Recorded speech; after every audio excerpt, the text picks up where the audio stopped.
Triangle, the fire that changed America.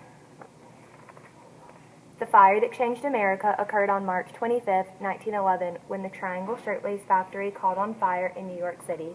146 people died in total, 123 of them were women.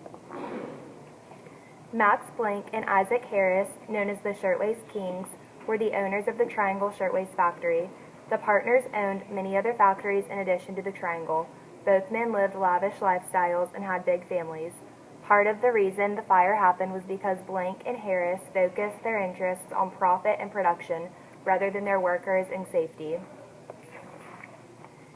At the end of the workday, as workers on the 8th floor were waiting in line for the routine security check, a fabric scrap caught on fire.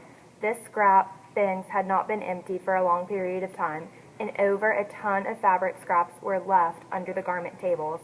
The fire quickly spread throughout the 8th floor as people rushed for elevators, stairs, and fire escapes. Telephone operators couldn't get in contact with the 9th floor to warn them of the fire, and by the time the fire reached them, the workers were virtually doomed. Poor working conditions aided to the high death roll.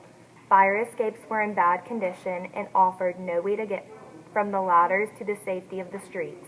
Factory floors were overcrowded and had poor lighting and ventilation.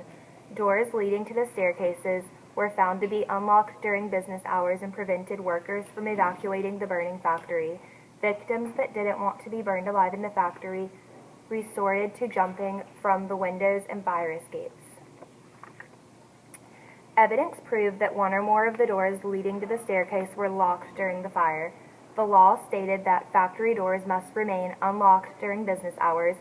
Having the locked door was a misdemeanor, and because it resulted in death, Blank and Harris were ultimately charged with 6 counts of manslaughter. After a long, vigorous trial, the Shirtwaist Kings were not found guilty. The public was furious that the men were not found guilty. Blank and Harris hired the best lawyer in New York City, who was able to manipulate the opposing side to make the jury favor Blank and Harris. The judge was biased in the ruling, and the partners' lawyer made sure the men would win the case. The Consumers League was developed as an organization devoted to better working conditions. Also, more women joined labor unions, and women were pushing for more of a presence in politics and society. 2 years after the fire, automatic sprinklers and fire drills were mandatory, and doors had to be unlocked and swing outwards.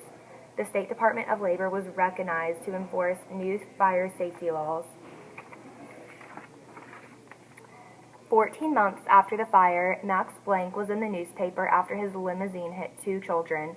Blank was also arrested in 1913 and was charged with locking a door during working hours at one of his other factories. In 1920, the partners split up.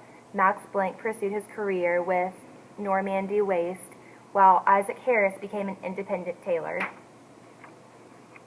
The Triangle Shirtwaist Factory fire stood out in American history because of the effects it had in the labor force. Many reforms were made in fire safety and labor conditions because of the gruesome death toll and the overwhelming tragedy that impacted the nation.